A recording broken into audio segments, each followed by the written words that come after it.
नमस्कार दोस्तों, मेरा नाम है भारती और मैं आप सबका स्वागत करती हूँ अपने YouTube चैनल भारती क्लासेस पर।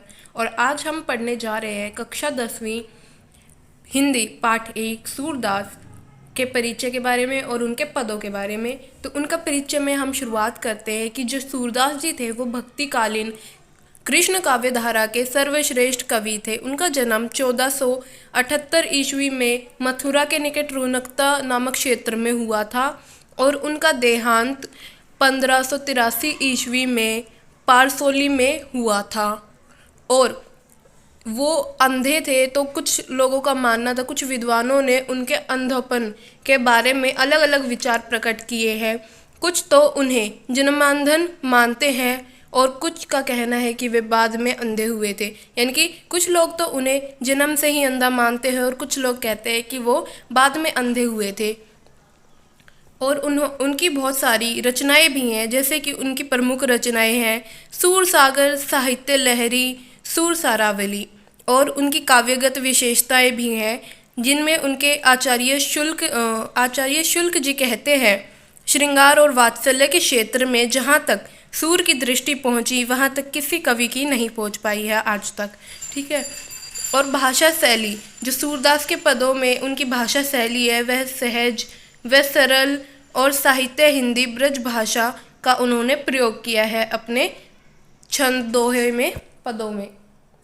आगे देखते हैं, सूरदास जी के पदों की व्याख्या करते हैं।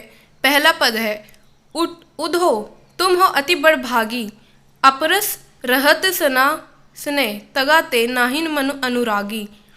यानी कि जो गोपियां हैं, उद्धव जी आते हैं उनके पास योग का संदेश लेकर और गोपियां उनको बोलती है उद्धव तुम हो अति बड़भागी, अर्थात कि गोपियां कहती हैं कि उद्धव तुम बहुत भाग्यशाली हो। अपरस रहत सने तगाते नाहिन मन अनुरागी। तो गोपियां इस प्रकार कहती है उद्धव से कि उद्धव तुम प्रेम के आकर्षण को जानते ही नहीं हो, तुम तो प्रेम के बंधन से हमेशा ही दूर रहे हो। तुम्हारा मन तो कभी श्री कृष्ण की भक्ति में लीन हो ही नहीं पाया, हुआ ही नहीं, जबकि तुम श्री कृष्ण के पास ही रहते हो। और फिर वो उसको ताने देते हुए कुछ बातें कहती है, जैसे पुरैनी पात रहत जल भीतर ता रस दे न दागी, कि तुम तो उस प्रकार हो जैसे कमल का फूल जल के भीतर रहकर जल से प्रभावित नहीं होता, उस पर पानी के दाग धब्बे भी नहीं मिलते, उससे भी वो सुरक्षित रहता है। जो जल महा तेल की घाघरी बूंद न ताको लागी। फिर गोपियाँ कहती है कि हे उद्धव तुम तो उस प्रकार हो कि जिस प्रकार पानी की मटकी में तेल की बूंद रहती है और जो पानी में रहकर उससे प्रभावित नहीं होती, उसी प्रकार तुम कृष्ण के साथ रहते हुए भी हमेशा अछूते ही रहे हो। यानी कि जिस प्रकार एक मटकी होती है पानी की, उसमें तेल की अगर हम बूंद डालेंगे तो वो पानी में मिक्स नहीं होगी, वो पानी में मिश्रित नहीं होगी, तो वो उससे पानी से प्रभावित नहीं होती। इसी प्रकार गोपियाँ कहती है कि उद्धव तुम श्री कृष्ण के पास रहते हुए भी उनसे प्रभावित नहीं हुए हो, उनके प्रेम में तुम लीन हुए ही नहीं हो, उनकी भक्ति में नहीं लीन हुए। प्रीति नदी में पाँव न बोरियो, दृष्टि न रूप प्रागी। यानी कि वो कहती है कृष्ण को तुमने अपने मन पर नहीं आने दिया, यानी कि तुमने तो प्रेम रूपी नदी में अपना पैर भी नहीं उतारा है अभी। तुम न तो रूप पारखी हो और न ही प्रेम के प्रभाव को जानते हो। फिर आगे बोलती हैं सूरदास अबला हम भोरी गुर चाटी जो पागी। और फिर वो सूरदास जी कहते हैं कि गोपियाँ कहती हैं कि हम जो गोपियाँ हैं वो इस प्रकार है, श्री कृष्ण के रूप सौंदर्य से इस प्रकार लिपट रही हैं जैसे जो चींटियाँ हैं वो गुड़ पर लिपट जाती हैं। आगे गोपियाँ उद्धव को कहती है कि मन की मन ही माजरे, यानी कि हे उद्धव हम अपने मन की अभिलाषा, यानी कि हमारे मन में जो बातें हैं वो हमने अपने मन में ही रखी हुई हैं। कहिए जाए कौन पे उद्धव, यानी कि हम ये अपनी व्यथा किसको जाकर कहें, नहीं परत कही, यानी कि हम तो सिर्फ ये श्री कृष्ण को कहना चाहते हैं और हम ये जाकर किसको कहे और हम पे ये बात नहीं कही जाती। अवधि आधार आ सावन की तन मन बीथा सही। यानी कि जो गोपियां हैं वो कहती हैं कि हे उद्धव, हम तो कृष्ण के आने की अवधि को ही आधार बनाकर हम तन मन में व्यथा को सहन करती रही हैं। भाव यह है कि हम इस आशा के सहारे ही जी रही थी कि शीघ्र कृष्ण से हमारी भेंट होगी। यानी कि जो गोपियां हैं वो कहती हैं अवधि अदा सावन की तन मन बीता सही, यानी कि हम तो श्री कृष्ण का इंतज़ार करते ही जी रहे हैं। अब इन जोग संदेशनी सुनी सुनी बिरहीन नी बिरह दही, यानी कि अब ये जोग संदेश सुनकर हमारे विरह की अग्नि और बढ़ गई है। चाहती हुंती गुहारी जिती तय उत्ते दहार बही। और जहाँ पर भी हम गुहार लगा रहे हैं, इस विरह से बचने के लिए श्री कृष्ण की ओर गुहार लगा रहे हैं, वहीं से इस विरहाग्नि की तीव्र लपटें जलने लगती हैं।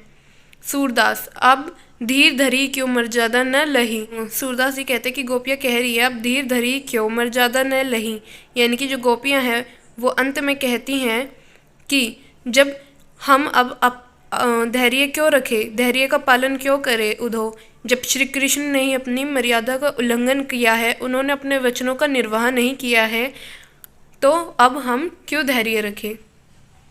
तीसरे दोहे में गोपियाँ कहती है उद्धव से हमारे हरी हारिल की लकड़ी, यानी कि जो गोपियाँ हैं, हारिल एक पक्षी होता है जो हर समय एक लकड़ी को अपने पंजों में दबा कर रखता है। उसी प्रकार गोपियाँ कहती है कि हमारे लिए हमारे जो हरि हैं श्री कृष्ण हैं वो हारिल की लकड़ी की तरह है, यानी कि हम हारिल के पक्षी की भांति और वो हमारे लिए एक, जिस प्रकार हारिल के पक्षी के लिए एक लकड़ी है, जैसे उसको वो कभी दूर नहीं करता, हमारे लिए श्री कृष्ण वैसे है।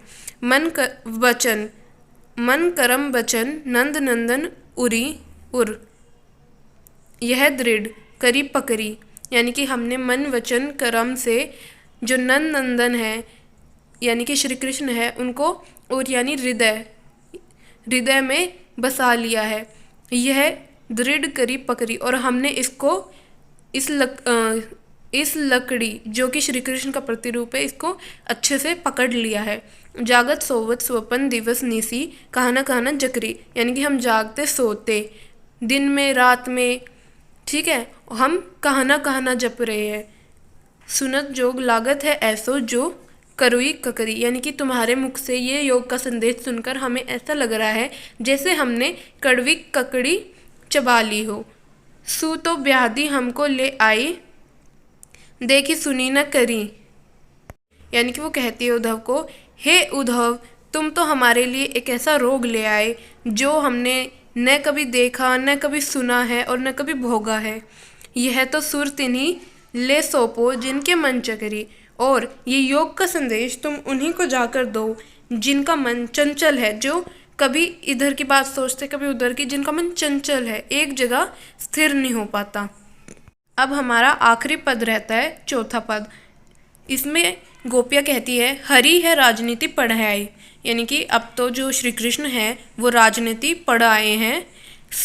समूजी बात कहत मधुकर के समाचार सब पाए, समूची बात कहत मधुर के समाचार सब पाए, यानी कि अब वो बड़े राजनीतिक बन गए हैं और हमारे प्रेम के उत्तर में छल कपट का प्रयोग कर रहे हैं, इसीलिए उन्होंने हमें ये योग का संदेश पठाया यानी भेजा है। एक अति चतुर ही होते पहले ही अब गुरु ग्रंथ पढ़े आए, यानी कि वो तो इतने चतुर थे पहले ही, अब तो वो और भी चालाक बन गए हैं। अब तो वो राजनीतिक का महान ग्रंथ पढ़ लिया उन्होंने, ऐसा लगता है।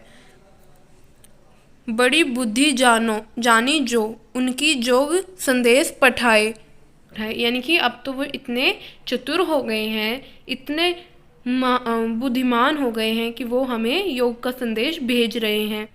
उद्धव भले लोग आगे के परहित डोलत दाए, यानी कि उद्धव तुम भले इंसान हो परंतु तुम्हारा मन डोलता है और तुम हमें योग संदेश देने के लिए यहाँ तक आ गए हो।